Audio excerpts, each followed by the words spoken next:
Ladies and gentlemen, one and all, humble fans of video games, fantasy and fictional stories. My name is TheShadowCookie, and I shall be your host, your guide, your dungeon master for this new project of mine. Welcome to Let's Play Legend of Grimrock, a role-playing dungeon crawler released by Finnish indie developer Almost Human on the 11th of April 2012. You can purchase this lovely title on, what else, Valve's famous online platform Steam for about 12 to 13 pieces of virtual coin. At least that is what I had to pay for it, 13 euros indeed. Maybe it's different in other currencies. Well, of course it's going to be different in other currencies, but who the hell cares about that? What exactly is a dungeon crawler though? I hear some of you ask me now. Well, to make a long story short, a dungeon crawler is basically a scenario in which heroes navigate themselves through a labyrinth-like environment, battling terrifyingly evil monsters and looting treasure on the way. A few fine examples of this genre are such classics as Dungeon Master, Eye of the Beholder, Ultima Underworld and Wizardry. So, before we kick this journey into the depths of Mount Grimrock off, let me tell you all the short tale of why I suddenly decided to let's play this new game. The answer is very simple, to be honest. I had quite a few other journeys I could have chosen instead of this one, and no, I'm sorry to say this, but XCOM Terror from the Deep was not one of them, not for now at least. Deal with it.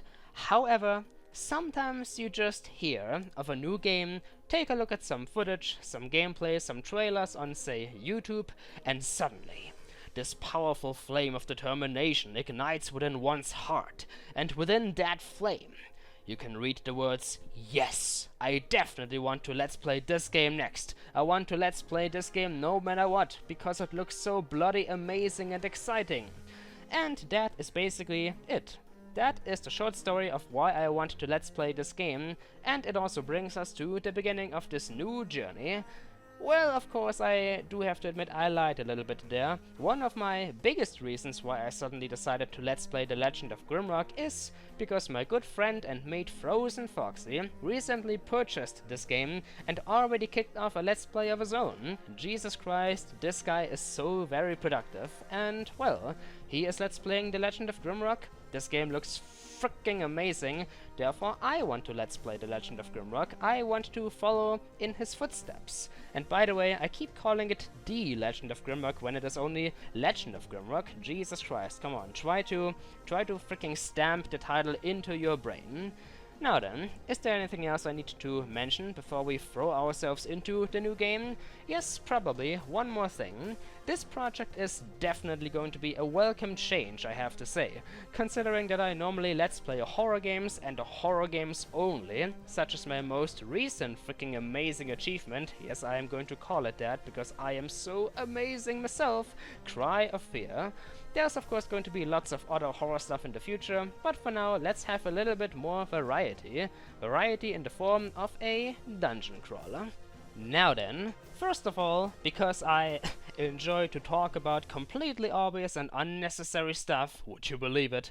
Welcome to the start menu. Yes, I'm gonna talk about this in great detail. There is nothing hidden really within the options one wouldn't find in any other video game. We have the typical graphics settings, audio settings, game settings, blah blah blah blah. Next, the credits. They shall roll once, or I should probably say, of course, if we survive the dark catacombs beneath. That being said, quit game? Nuh-uh. Load game? Duh. Nope. New game sounds like the most logical choice to me.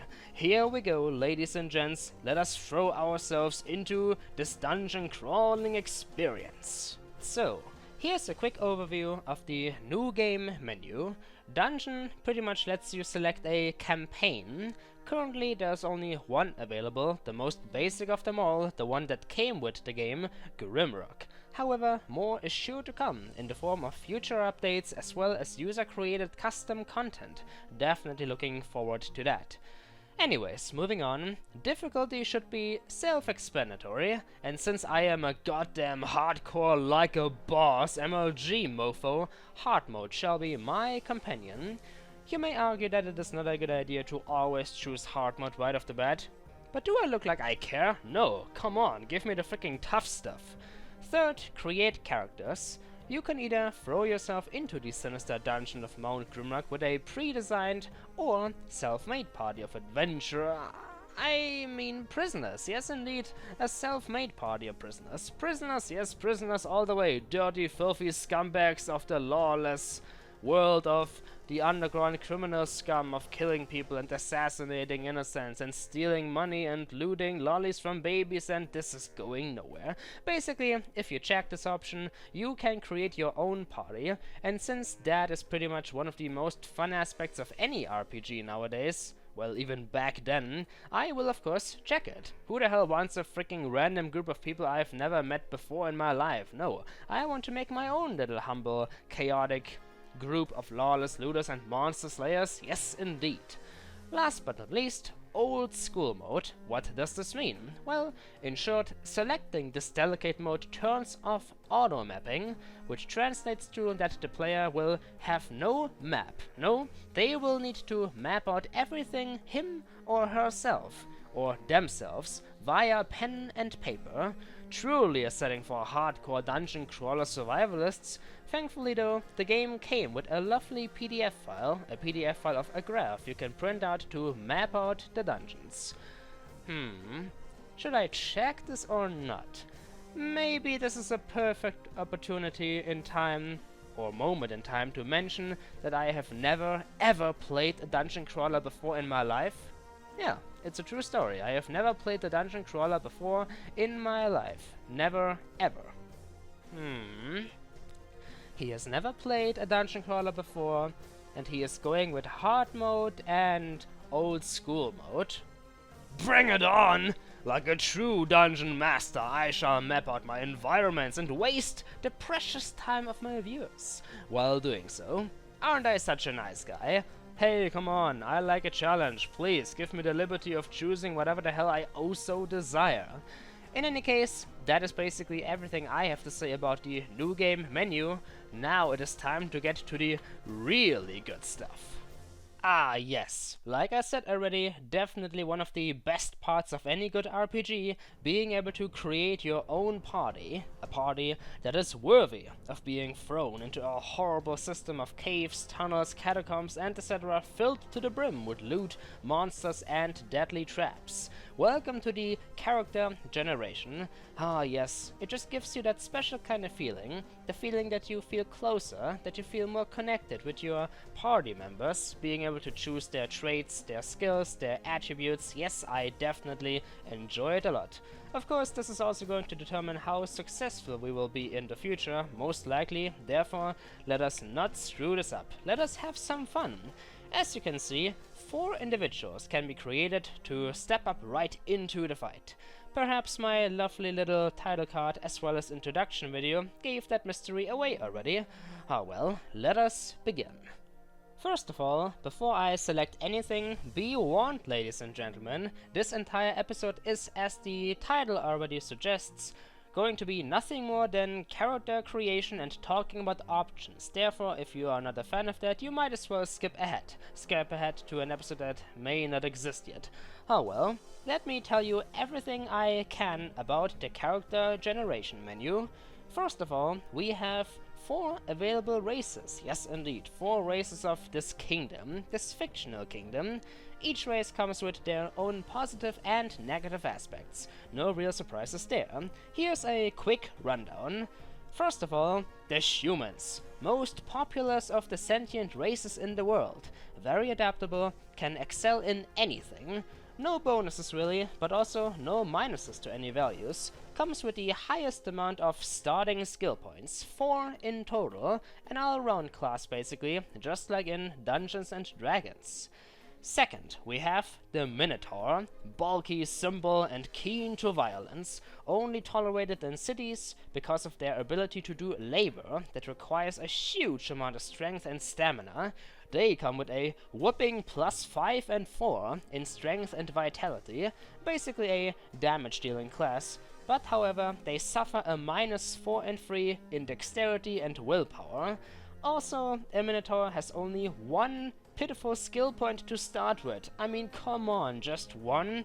Quite pathetic. Definitely dumb creatures. And oh my, this is gonna grant me bad karma in the future. I can already see a hostile Minotaur trying to tear me apart. Also, last but not least, the freaking Minotaur requires 20% more food than other races to stay alive.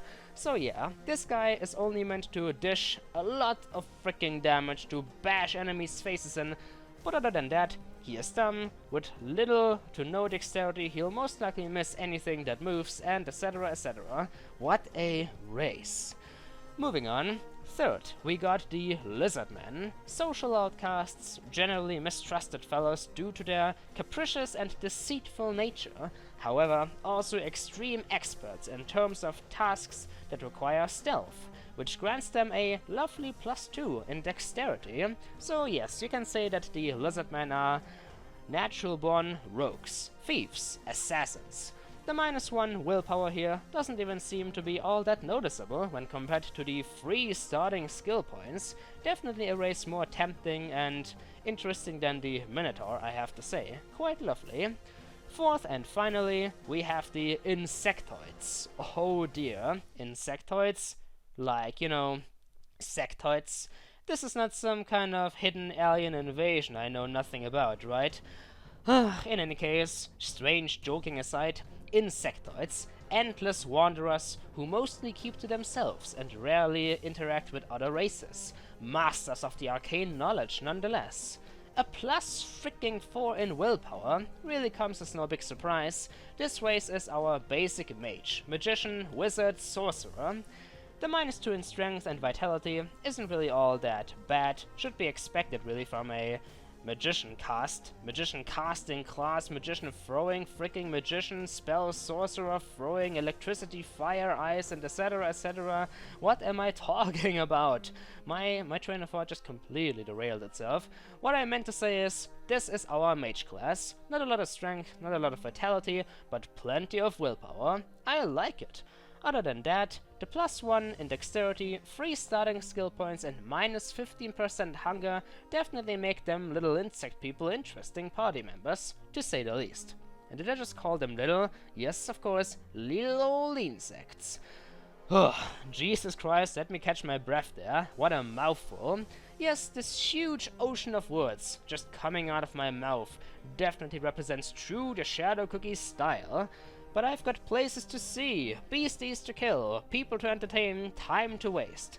Let us get on with it and finally, at long last, create our party of prisoners. Step number 1. What will our party consist of? Well, I decided to go with a pretty much basic layout. Basic, but useful. Our group of prisoners shall be made out of 2 melee fighters, 1 backstabbing rogue, and last but not least, a master of the elements, a mage, of course. Here goes. Prisoner number 1. This fellow is of course going to be my humble self, TheShadowCookie. Let's type that. TheShadowCookie. For who would be suited better to fit the grand first place of an adventuring party? That's right, nobody. Don't quite understand what I have done though to deserve this kind of fate, being a convict and all, but hey, fate's cruel sometimes. Now then, Mr. TSC, the human fighter it is. Why human? Because I prefer to live an existence without horns, scales, or huge bug eyes covering my body. Why a warrior? Well, because I like it up close and personal. Always have liked it, equipped with a strong sword and lovely shield. Let him feel my cold steel. Next up, spending available starting points to increase our very important attributes. A fighter obviously requires lots of strength and vitality, not so much willpower, only mages care about that kind of petty stuff. And dexterity? Definitely important if you want to hit something, but not overwhelmingly vital. Therefore, one second. Yes, bingo. This should work. Nicely evened out, lots of strength, lots of vitality, little bit of dex, increased attack power, max load and elemental resistance. Very nice. In terms of looks, I shall go with the very first available fellow here. He somewhat represents the guy from my title card, and has the eyes of a true warrior, lovely hair as well. The other characters are, well, let's see. Sinister and evil, meh. Old and grumpy, meh. Lawless looking and voodoo priest-like, okay, not as bad. And I am not even gonna comment on this ugly dwarf. Moving on to more important matters, skills. Everyone has them, everyone loves them. Each class comes with their own unique set of skills, and you spend, guess what, skill points to increase them. As you can see down there, enough SP will eventually grant us neat little bonuses and or new abilities. So, let's have a closer look. Athletics. Increases strength and vitality over time. Quite useful. Armor grants more vitality and protection. Axes, maces, swords. Increased attributes and new abilities in combination with a weapon of those kinds. Lastly, unarmed combat. Well, not really a fan of that. Now then, you might say that I should choose wisely and play like a real dungeon strategist nut. However, I am gonna respond with the simple word of nope.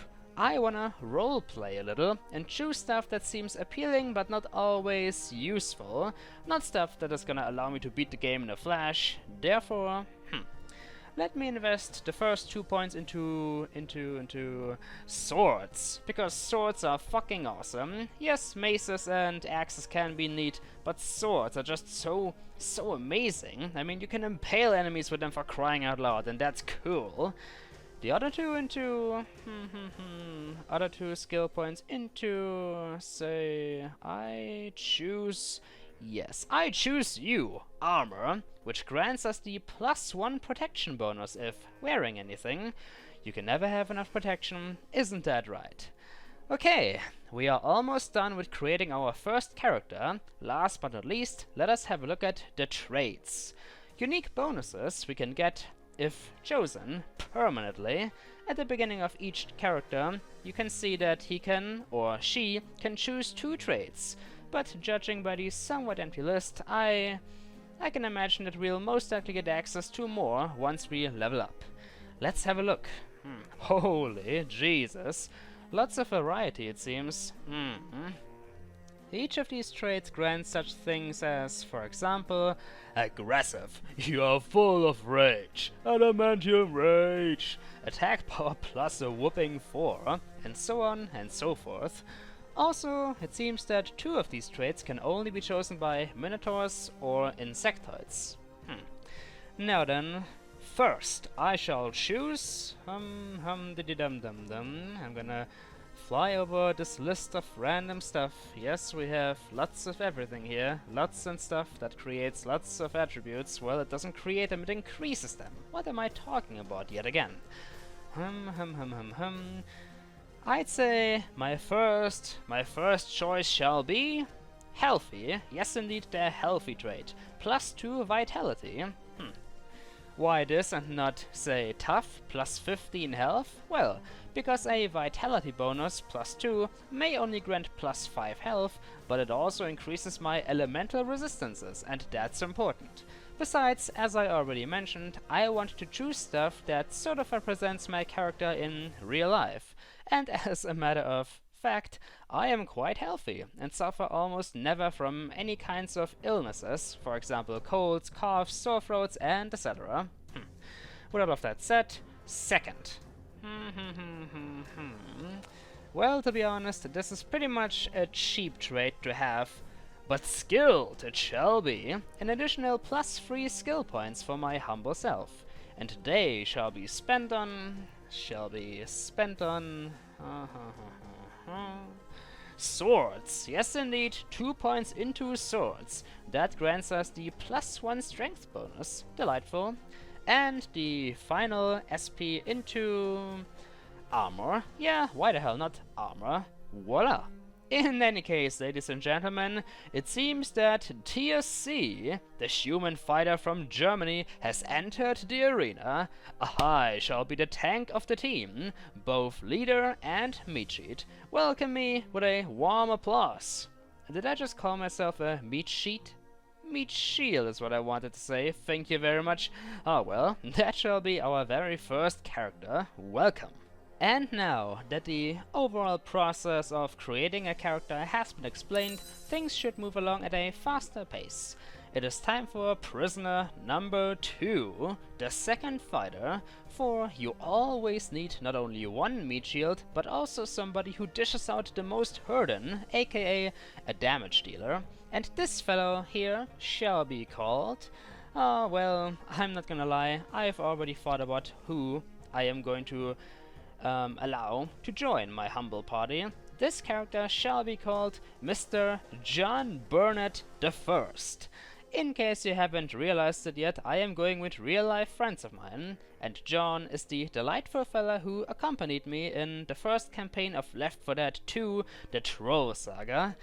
Ah yes, the Troll Saga. One day, I swear, one day that project will continue. It's just that John's incredibly busy with real life, and so am I. However, in order to honor his bravery while fighting along my side against the brain-dead armies, I shall throw him into the dungeon of Mount Grimrock.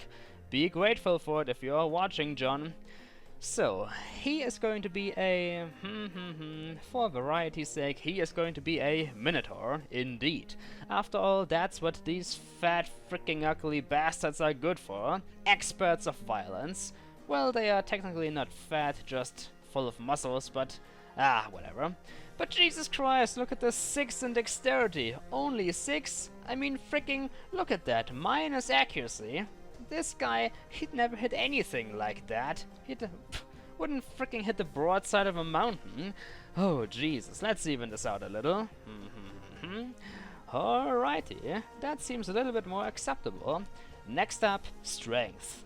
Loads of strength. Steroid levels of strength. Yes, should work out nicely. And his face, it shall be...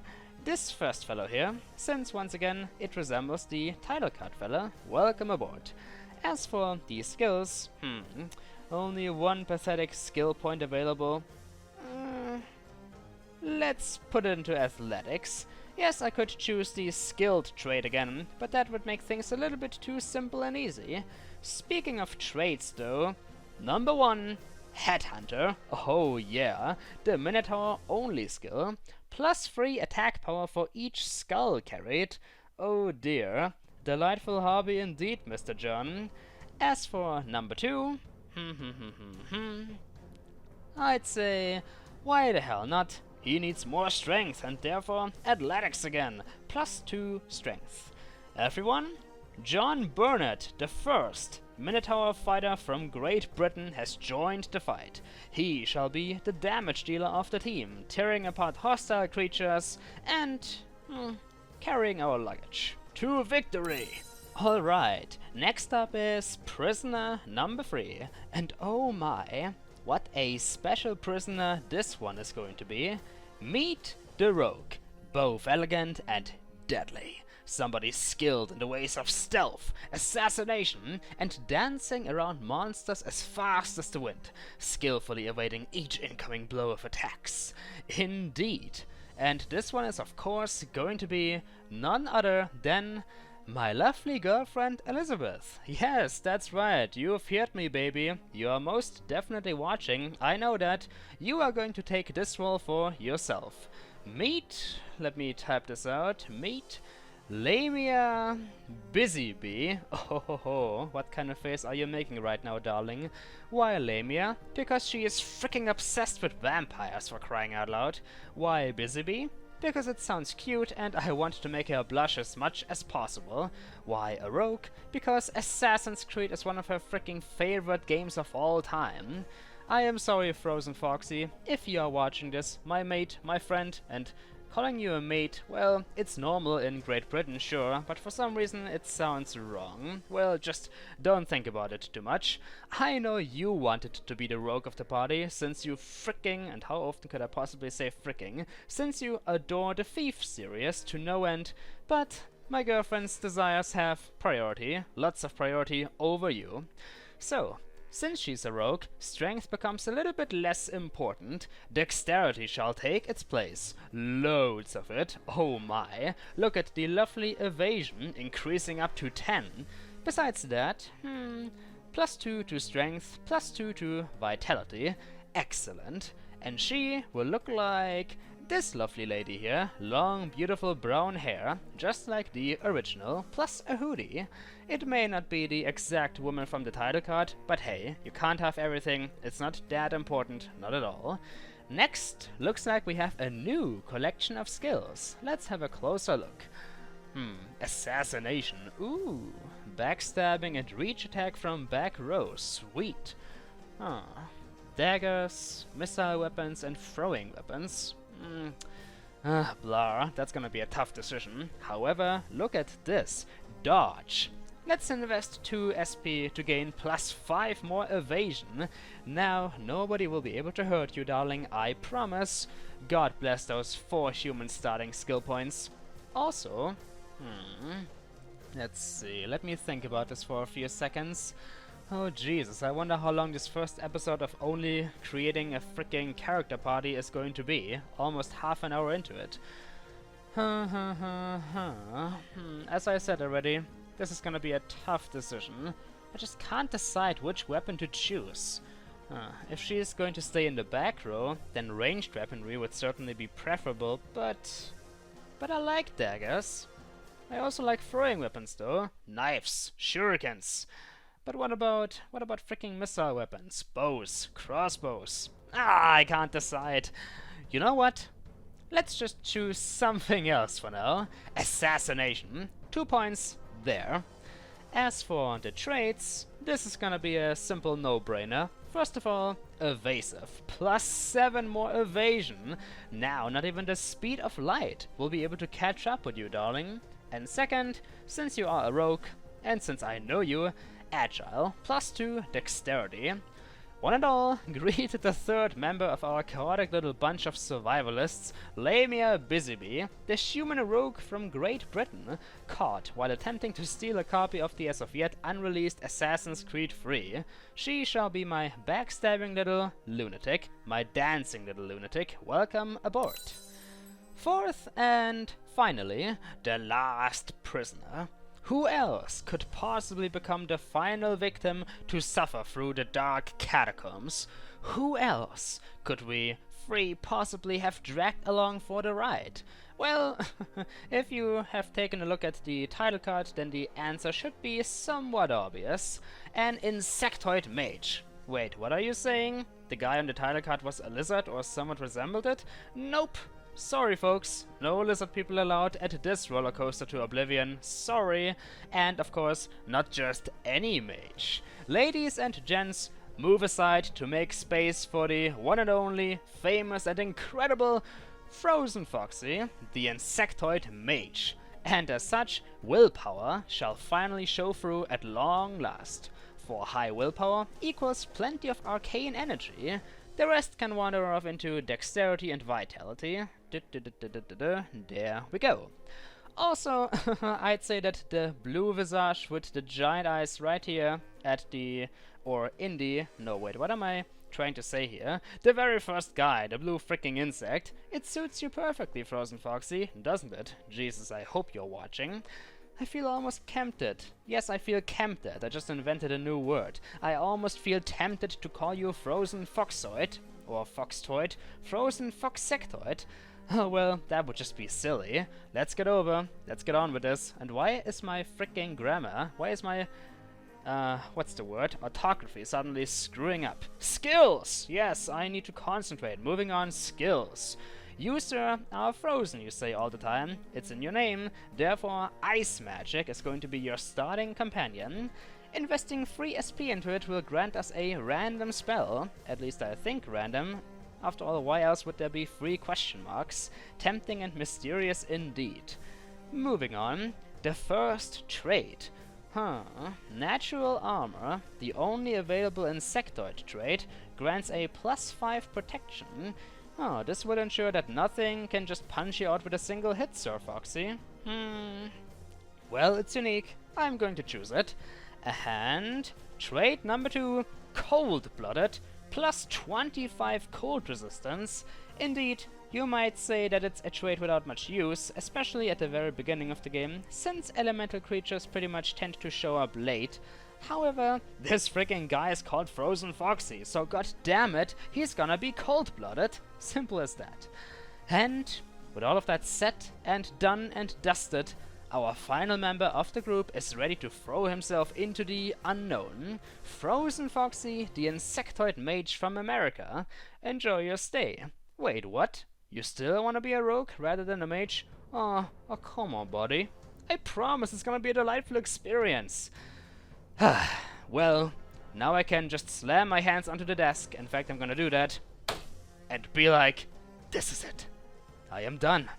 Our heroes are ready at long last, after freaking 31 minutes of talking to no end. Oh god, somebody save my throat. Water. I need a glass of water. We are ready. Ready to venture into the dungeon. Ready to venture into the dungeon filled to the brim with monsters, treasure, and traps. Well then, are you all ready, ladies and gentlemen? Are you ready to accompany me as I venture with my 3 friends into the magnificent spire of Mount Grimrock? We shall survive. We shall slay countless of evil creatures, loot the epic treasure and weaponries, and prove to the king that we are made of sterner stuff. Ladies and gentlemen, my name is TheShadowCookie, and you are watching Let's Play Legend of Grimrock. I hope that you're going to enjoy this new project of mine. It is really going to kick off in the next episode as we throw ourselves into the darkness beneath.